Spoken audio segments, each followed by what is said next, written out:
I'm going to be doing a fundamental analysis on Affirm. So if you are not interested in the deep dive or fundamentals of this stock, then I suggest you just skip on to the next video. If not, and you want to stick around, then this is going to be probably an educational video for you.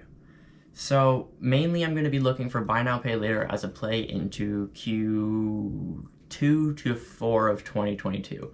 Q1, I think we're still going to get beat down. So just saying that, let's get into it. Alright, so now this is the first thing I want to address. The Consumer Financial Protection Bureau basically opened a letter that they wanted to regulate these guys because they didn't realize how big buy now, pay later is. During the Christmas season this year during COVID, buy now, pay later became a massive use for people. People used it on Amazon, people were using it on Walmart, people were using it on Target.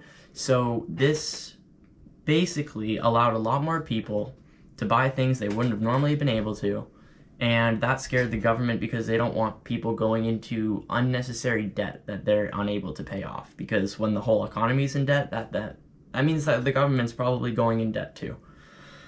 So they released a note saying that they want to watch accumulating debt, they want to watch regulatory arbitrage, and they want to watch the data harvesting. So specifically, I want to go over the regulatory arbitrage. Now, what they're specifically scared of in this is, while buy now, pay later applications may look similar and stand to a standard checkout without a credit card, protections that apply to credit cards may not apply to buy now, pay later products. So as you know, you have insurance on a credit card, so that if someone steals your credit card and spends $1,000, that $1,000 isn't coming out to you. Now, that's not what they're worried about. They're worried that, let's say someone goes, let's say they want to buy a go-kart, and then they want to buy a TV.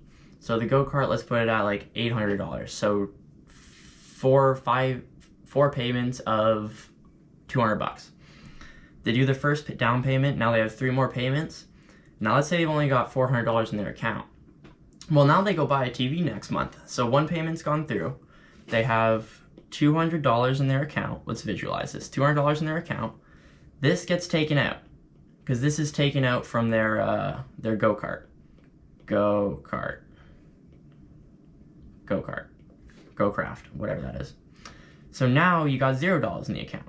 Well, when this TV goes to take out let's say it's $1,000 and it's 10 payments of $100. So when the TV company goes to take out their $100 for their TV, they go, well, what the heck, there's no money. Now the problem with this is that there's no regulation here.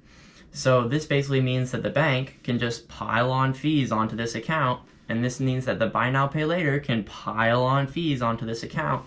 So what they're scared of is that this could completely bury someone who hasn't used it properly and basically, bury them in debt.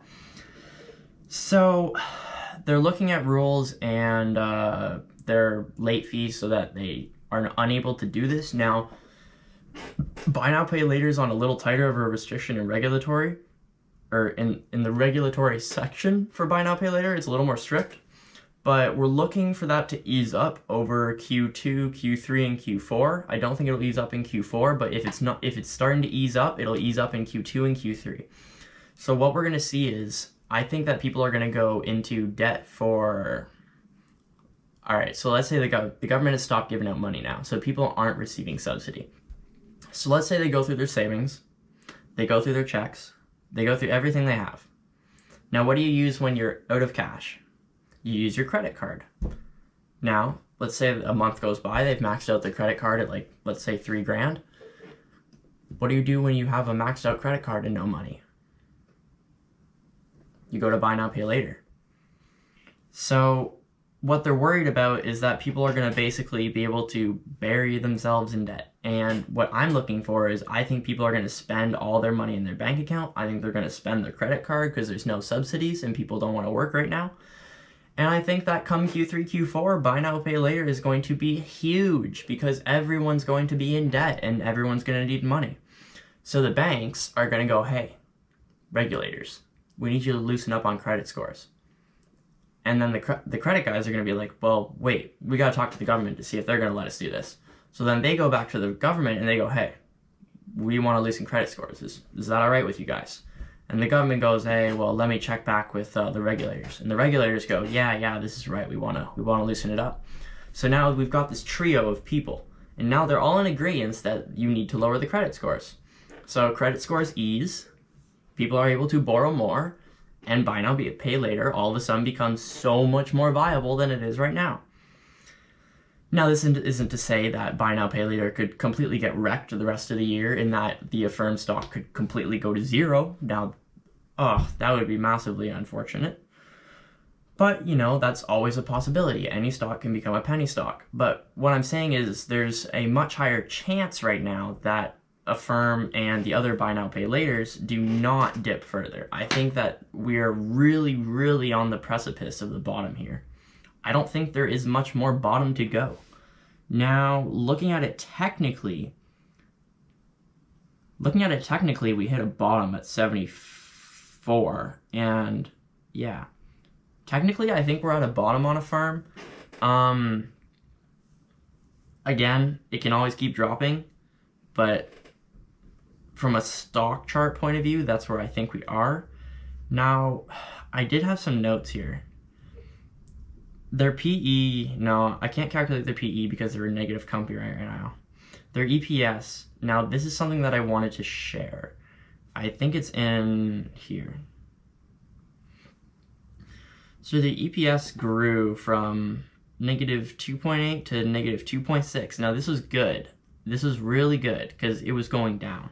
Now their debt grew again. So I'm going to be watching for this to grow.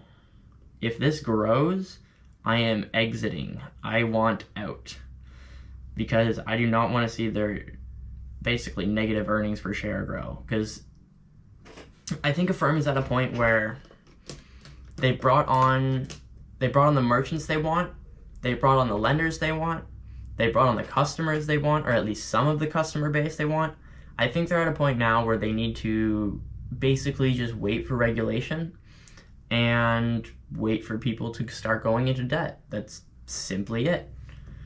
So we could be waiting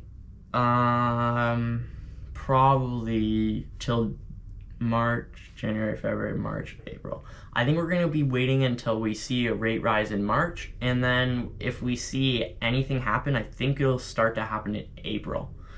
So I'd pay attention to that.